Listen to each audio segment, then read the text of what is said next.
Nestling in here, in the warm and the dry, is my 1983 Honda XL125. It's January now, and I haven't ridden this bike since the summer. In fact, I haven't even started it since then. So today, I'm going to bring this bike out of hibernation, and let's see how it runs.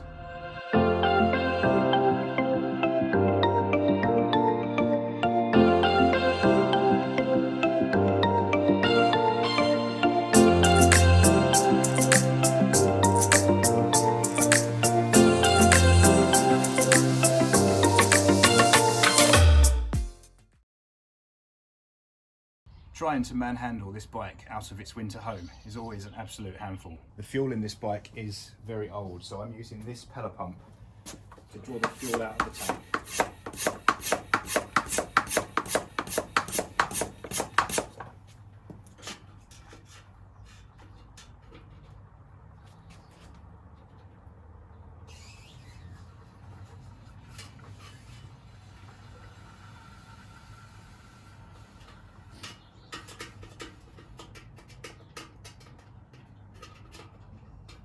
For such an old bike, it's surprising how clean the inside of this tank actually is. It looks like new. That is all the old fuel gone. Pellet pumps are very useful.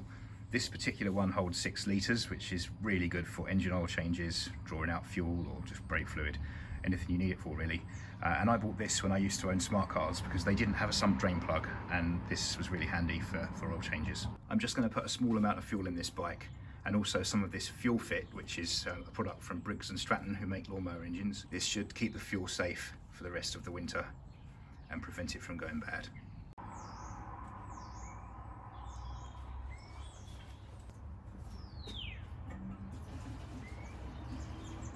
I use super unleaded fuel in this bike. It doesn't use a lot of fuel, and to be honest, it's not worth taking the chance on E10 because I really don't know if it can take it. Add some fuel fit.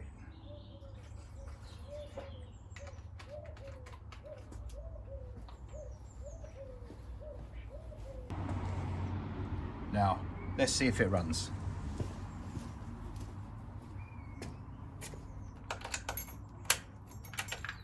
Probably a good idea just to turn it over a few times without the ignition, just to get the oil circulating.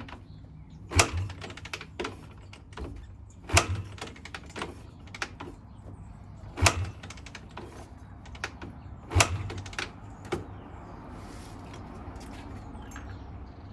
the fuel tap on, ignition on, just give it some choke, quick couple of pumps of the throttle, let's see what happens.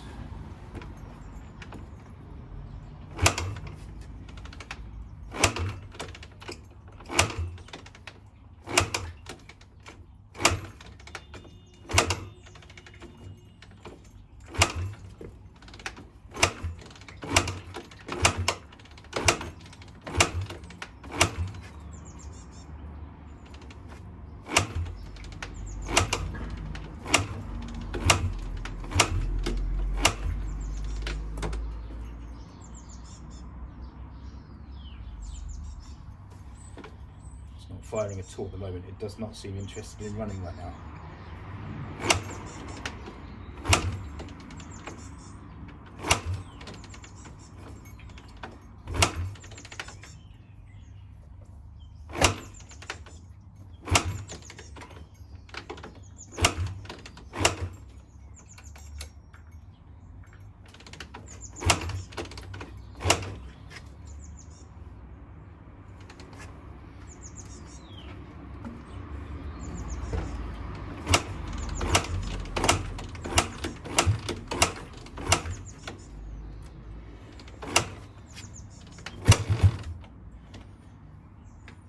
Something then, I think it's going to go.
The oil on this bike was changed back in the summer, so this should still be clean and hopefully to the level required.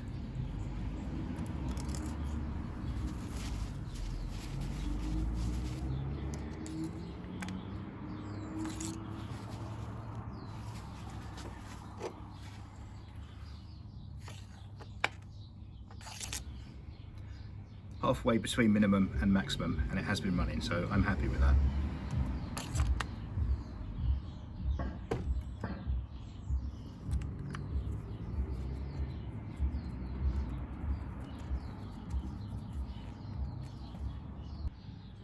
Now's a pretty good time to lube the chain as well, which is a little bit harder with just one person and not somebody else to spin the wheel, but we can manage. And you can see there on the left in the shot there, the link, so where the chain joins.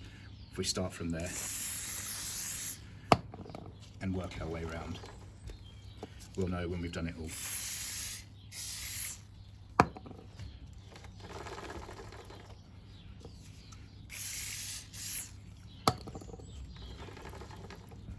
Don't need to go mad, I don't want it all over the floor in the shed. But this product is pretty good, it does cling quite well.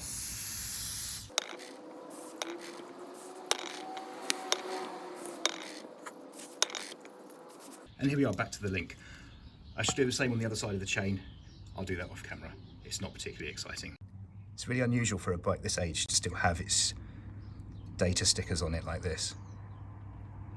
Tyre pressures on these should be 21 at the front, 24 at the back, but I usually give it just a few more because it's going to be in storage for the next few months until springtime.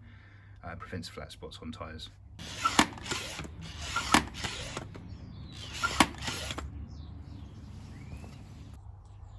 And finally, as this bike's likely to be standing for the next couple of months, I like to just spray the surfaces, the chrome, any chrome on it, for instance here at the top of the forks, any other items that could be prone to any surface corrosion. I like to just give it a good spray with something like WD-40, or this is GT85, which is, I think it's more for push bikes to be fair, but it's quite a good product, and I have quite a lot of it.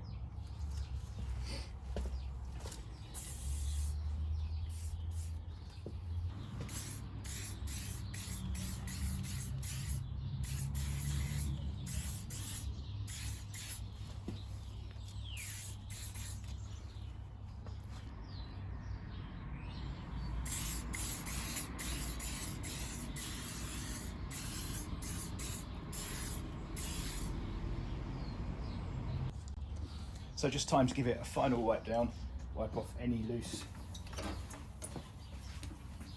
WD-40 or whatever you've used.